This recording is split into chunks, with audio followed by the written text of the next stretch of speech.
السلام علیکم میرے سارے مسلمان یارو دوستوں، ہم ایک بات پہ غور فکر کرتے ہیں، اس بارے میں ہم بہت سوچتے ہیں اور اللہ سے مانگتے ہیں کہ اللہ اس بارے میں ہمیں زیادہ علم عطا فرما، گیان عطا فرما، اور اس علم اور گیان کے حساب سے ہمیں عمل کرنے کی توفیق بھی عطا فرما آخری دم تک، موت سے پہلے تک۔ تو میرے دوست، ایک بات آپ کو بتانی ہے، آج کل کے ہمارے سماج میں، مسلمان سماج میں بہت غلط فہمی جو ہے بھرے ہوئے ہے، اور اس غلط فہمی میں جو ہے ہم پڑے ہوئے ہم ہلاک و برباد زیادہ ہو رہے ہیں۔ وہ کیا ہے؟ ہم یہ سوچتے ہیں کہ کوئی بھی مسلمان کے گھر میں پیدا ہونے والا مسلمان ہوتا ہے، اور ہر ہندو کے گھر میں یا پھر کسی نان مسلمان کے گھر میں پیدا ہونے والا نان مسلمان ہی ہوتا ہے، یا پھر یہودی کے گھر میں پیدا ہونے والا یہودی ہوتا ہے، عیسائی کے گھر میں پیدا ہونے والا عیسائی ہی ہوتا ہے۔ ایسی بات نہیں ہے، قرآن یہ کہتا ہے ہر ایک بچہ پیدا ہوتا ہے، ہر ایک بچہ، انسان کا بچہ پیدا ہوتا ہے اسلام کے فطرت پر۔ 10 سال سے پہلے 9-10 سال سے پہلے اگر کوئی بچہ کسی بھی ریلیجن کے گھر میں پیدا ہونے والا ہو، کسی بھی جگہ کا پیدا ہونے والا ہو، وہ بچہ اگر مر جاتا ہے تو وہ بچہ جو ہے جنتی ہوتا ہے، کیونکہ وہ نابالغ ہوتا ہے، اس کا گناہ لکھا نہیں جاتا۔ تو میرے دوست، میرے کہنے کا یہ اصل مقصد جو ہے، اصل جو بات ہے وہ ختمہ پر ہوتی ہے۔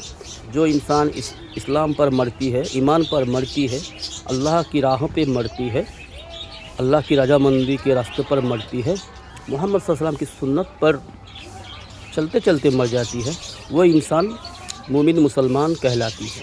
تو میرے دوست، اگر مسلمان کے گھر میں پیدا ہونے والا، جیسے ہم اپنے محلے کی بات کر رہا ہوں، دیکھو دوستو، یہاں پہ ایک آپ کو دکھا رہا ہوں، ایک چیز دیکھ لیجئے غور سے، یہ دیکھو، یہ ہمارا مسلمان بستی ہے، اور یہ سب وہاں پہ بچہ لوگ کھیل رہا ہے، دیکھ لو، یہاں پہ اکثر جو ہے مسلمان ہے، 2-4 چھوڑ کے سب مسلمان بچہ کھیل رہے ہیں، اور یہاں پہ جو ہے مسلمان لوگ یہاں پہ رہتے ہیں، زیادہ تر مسلمان کے لوگ یہاں پہ رہتے ہیں، لیکن ہماری یہ اپنے ہیں، ہماری سگے ہے، پڑوسی ہے، لیکن ہماری اس محلے میں ایسے بہت مسلمان کے عورت بھی ہے اور لوگ ہے، مرد ہے، جو کئی برسوں سے ایک بھی سجدہ نہیں کیا ہے، کئی برسوں سے ایک بھی سجدہ نہیں کر رہے ہیں اللہ کے سامنے، زیادہ تر عورتیں۔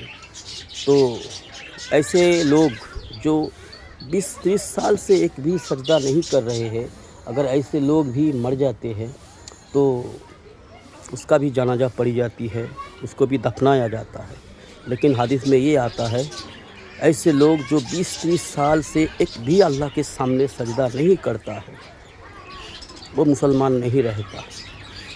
بھلا خود کو مسلمان بتائے، سماج اس کو مسلمان سمجھے، سرکار کی کھاتے میں اس کا مسلمان کے نام میں جانا جاتا ہو، لیکن وہ مسلمان نہیں رہتا۔ تو ایسے لوگوں کی جنازہ پڑھنے کا منع بھی ہے، لیکن کیا کرے، سماج ہی ایسا ہے، اور ایسے حال میں ہمارا اپنے بھی ہے، ہم اس کو پھینک نہیں سکتے۔ تو میرے دوست، اگر مسلمان کے گھر میں پیدا ہونے والا ہر کوئی مسلمان ہی ہوتا تو نوح علیہ السلام کا بیٹا اللہ کا نافرمان کیسے ہوتا؟ ہم سب کو پتہ ہے نوح علیہ السلام کا بیٹا کنعان ایمان نہیں لائے تھے، مطلب وہ کافر تھا، وہ جہنمی ہوگا۔ اسی طرح ابراہیم علیہ السلام کا پتا جی آزر، وہ بھی ایمان نہیں لائے تھے۔ ایسے بہت سارے واقعہ ہے ہمارے سامنے، اور آج بھی ہمیں نظر آ رہی ہے، دیکھنے کو ملتا ہے۔ بہت سارے مسلمان کے گھر میں پیدا ہو کر بھی سارے عام کھلے عام برسوں سے اللہ کا نافرمانی کرتے ہیں، بدکاری کرتے ہیں، شراب کا اڈہ چلاتے ہیں، سود کا کاروبار تجارت کرتے ہیں۔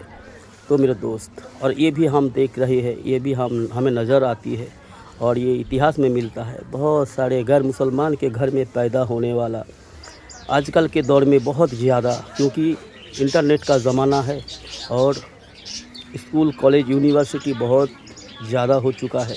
اس سے بہت فائدہ بھی مل رہا ہے سماج کو، انسان کو. بہت سارے نان مسلمان کے گھر میں پیدا ہونے والا ایمان بھی لا رہے ہیں، اللہ کی راہ میں آ رہے ہیں، اللہ مان رہے ہیں، ایمان لا رہے ہیں. تو میرے دوست، غیر مسلمان کے گھر میں پیدا ہونے والا ہر ایک کافر ہے، یہ سوچنا غلط ہے، یہ کہنا بہت بڑا غلط ہے. اگر اللہ نے کسی کو ہدایت دے دی، اللہ نے اگر کسی پر رحم کر دیا، تو شاید وہ اپنے آپ کو بدل لے، اسلام میں آ جائے، اللہ کی راہ میں آ جائے. اور مسلمان کے گھر میں پیدا ہونے والا ہر ایک مسلمان ہی ہے، یہ بھی ضروری نہیں ہے. مسلمان کے گھر میں پیدا ہو کر بھی کافر بن کر مر رہے ہیں، مشرک منافق بن کر مر رہے ہیں، ظالم بن کر مر رہے ہیں. یہ بھی ثابت ہے، نظر آتا ہے ہمیں. اور غیر مسلمان کے گھر میں پیدا ہو کر بھی ایمان کے ساتھ مر رہے ہیں، اسلام کو قبول کر رہے ہیں. یہ بھی ہمیں کروڑوں نظر آ رہے ہیں. انٹرنیٹ کا زمانہ ہے. تو میرے دوست، اصل بات کیا ہے؟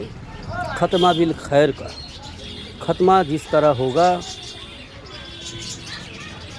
ختمہ اصل ہے. جس کا آخر اچھا ہے، ختمہ اچھا ہے، وہ کامیاب ہے. تو میرے دوست، میرے یار، ہم غلط فہمی میں ہے. اس غلط فہمی سے ہمیں جو ہے باہر آنا چاہیے اور اپنے بچوں کو، اپنے پوتا پوتی کو ہدایت کی راہ میں لانے کی کوشش کرنا ہے. ورنہ اس کے لیے ہمیں بھی جواب دہی ہونا ہوگا اللہ کے سامنے. ہمیں پکڑ ہونا ہوگا اللہ کے سامنے. خود بھی عمل کریں، جنت کی راہ میں چلے، اللہ کی راہ میں چلے، دوزخ سے بچنے کی کوشش کریں، اور اپنے نسل کو، اپنے پریوار کو، اپنے بچہ بچی کو، اپنے پوتا پوتی کو، اپنے بیوی بچہ بیٹی سب کی بھی فکر کریں. یہی ایک نیک انسان کا پہچان ہے. تو اسی لیے ہمیں